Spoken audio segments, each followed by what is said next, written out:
Good morning, ma'am. Good morning, friends. In here, we come from Group 9. We'll present our topic about conceptualization of teacher learning novice and expert. Before we present it, I will introduce my members group. My name is Priscilia Hulu as moderator and my friend Freti Raja Gugu, Citra Nenggolan, and Widya Ambarita. Conceptualization of teacher learning novice and expert. For the first slide will be read by Citra. Okay, I'll continue. Teacher learning as skill learning. Teaching offers the chance to change other people's lives permanently for the better. As a teacher, you can help to develop somebody's subject knowledge and maybe even their mind and personality. Teaching is an incredibly rewarding thing to do, and good teachers are needed everywhere, in schools and college classrooms to educate the young. Next slide. Skills needed for teaching. As well as subject knowledge, there are some other, more general qualities that teachers need. As a teacher, you should, the first, enjoy communicating your understanding to others. There is definitely a performance element to most teaching. Our section on interpersonal skills, including effective speaking, covers this in more detail, and there is a great deal of overlap with presentation skills. The second is have confidence. You will need to confidence to look calm and professional even when tired and stressed. The third is have great organizational skills. Have you prepared for the sessions and done any marking in time? Have you kept what is needed for anyone in the group who was away? If you are part of a teaching organization, have you feedback results to any interest college? And the last is work effectively in groups. In a school or college, you may be part of a group that teach at your level or within your subject. If so, you will have to agree between you what is to be tough and how to deal with any difficulties. And the next slide will be read by our friends. Okay, I will continue. Teacher learning as cognitive process. Cognitive learning is a style of learning that focuses on more effective use of the brain. To understand the process of cognitive learning, it is important to know the meaning of cognition. Cognition is the mental process of gaining knowledge and understanding through the sense, experience, and thought. Cognitive learning theory merges cognition and learning to explain the different process involved in learning effectively. The cognitive learning process aims to cut the learning process for optimal thinking, understanding, and relation of what we learn. Function of cognitive learning. Cognitive learning is an immersive and active process that enhances your senses in a constructive and long-lasting way. It teaches you to maximize your brain's potential and makes it easier to connect the information with existing ideas, deepening the memory and relation capacity. This not only makes cognitive learning a more effective way of gaining knowledge, but it also makes you a better learner for the long term. Elements of cognitive learning. Cognitive learning is unlike the traditional learning process, where the focus is on memorization rather than achieving mastery of the subject. The following factors are fundamental to the cognitive learning process. Benefit of cognitive learning. Cognitive learning is an effective way of fostering a lifelong love of learning and improvement in employees. Organizations can use cognitive learning strategies to impact the following benefit on their staff. Okay, the next slide by my friend. Okay, well, I will continue about teacher learning as reflective process. Reflective Reflective practice is learning through and from experience towards gaining new insight of self and practice. It requires teachers to look at what they do in the classroom and think about why they do it and if it works, a process of self-observation and self-evaluation. Reflective teaching is more systematic process of collecting, recording, and analyzing a teacher's talk and observation as well as those of their student and then going on the making change is not one and down approach to CPD but is a cyclical process that needs to occur regularly if it is so have an impact. Okay, next slide. Okay, benefit of being relative teacher. There are three benefits of being a relative teacher. The first is professional growth. Number two, the second is keeping up to date and innovative. And the third is understanding learners. Okay, guys, you can see this slide in our PPT. Okay, next slide. Okay, next, the importance of reflection in teaching. Reflection practice in teaching is arguably one of the most important sources of personal professional development and improvement.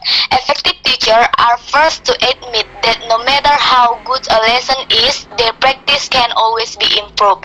Teacher reflection is important because it is a process that helps teachers to collect, record, and analyze everything that happened in the lesson. It allows teachers to move from the experiencing into understanding. If they don't question themselves about what they experience mean and thinking effectively about them, research has shown by they won't make any change and therefore improve. Okay, we'll continue with my friends. Teacher learning novice. A novice learner is someone who has no specific knowledge about a topic. They lack any knowledge related to the topic and also lack any exposure to similar topics that may apply to the area they are learning about. In contrast, an expert learner is someone who has domain-specific knowledge that helps them understand the topic you are teaching them. Next slide.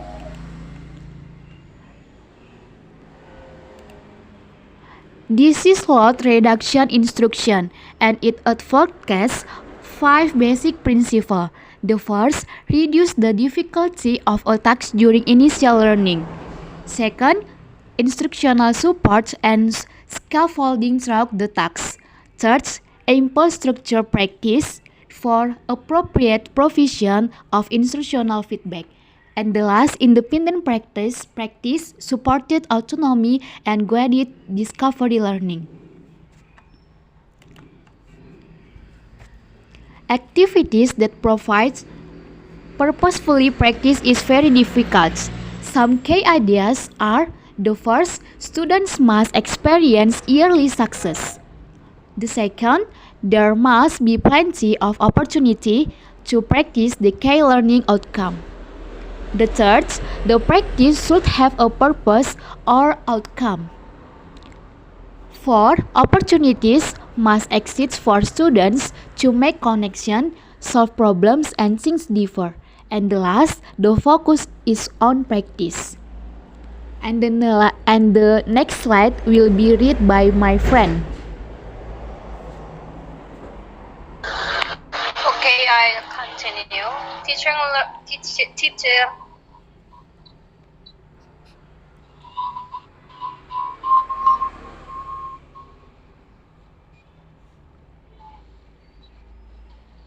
Okay, I'll continue. Teacher learning expert. A recent program of research and a well-designed validity study answers both demands by the public. Objective criteria for designating expert teachers have been created. This was an exercise in defining the good teacher through specification of what their classroom performance and professional behavior should look like. In addition, the ability of those design expert teachers to influence student achievement has also been assessed. This was an attempt to identify the successful teacher. And the next slide will be read up by our friend Vidya. Okay, I will continue. Teaching experience.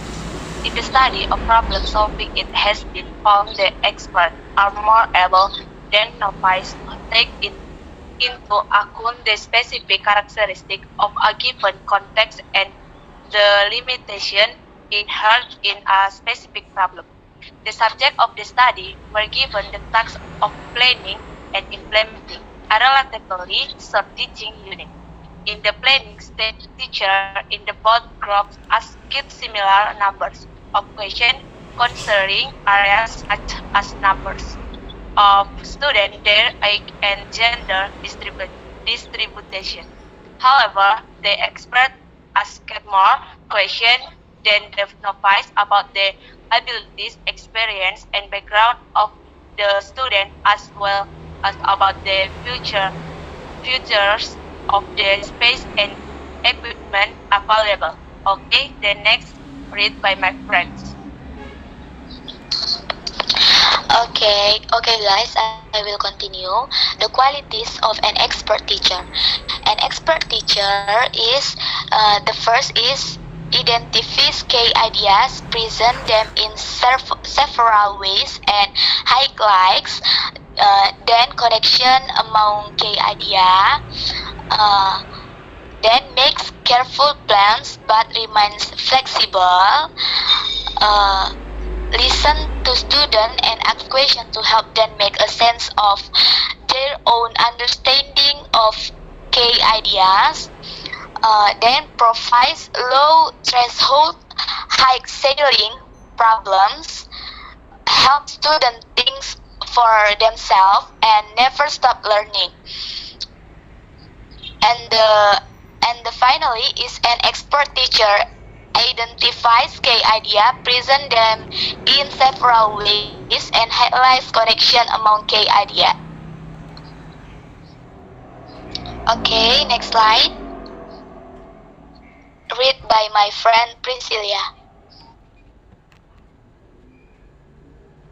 Okay, and the conclusion for our topic is, in this final section, we discuss a few conclusions emerging from the past theorizing on teacher expertise. First, I argued that teacher expertise is an important research area that should be studied in the future too. Although empirical research on teaching expertise has decreased during the last decade, the studies have important implications in understanding the development of excellence. Being a pedagogical expert is at the same time similar and different from expertise in other domain fields. Pedagogical expertise can be regarded as a domain area having its own specialty in the same sense as engineering or medicine.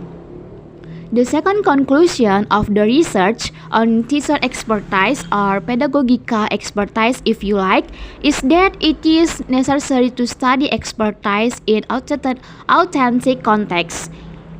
Educational practice benefits most of the studies describing the characteristics of expert teacher in relation to the social contents of their authentic work or duties. Studies on expertise in other fields indicate that expertise develops as long as the individuals are exposed to situations in which they have to overcome the restriction of their yearly knowledge. The work context has, consequently, a major role in directing or affecting the person's development in expertise. This notion is not only important for our conception of teacher expertise, but our conception of teacher work and working condition. We need to ask if the change taking place in work and its context supports the continuous development of teacher expertise. I think that's all about our presentation for today, and we don't forget to say thank you for your all attention. Thank you, friends.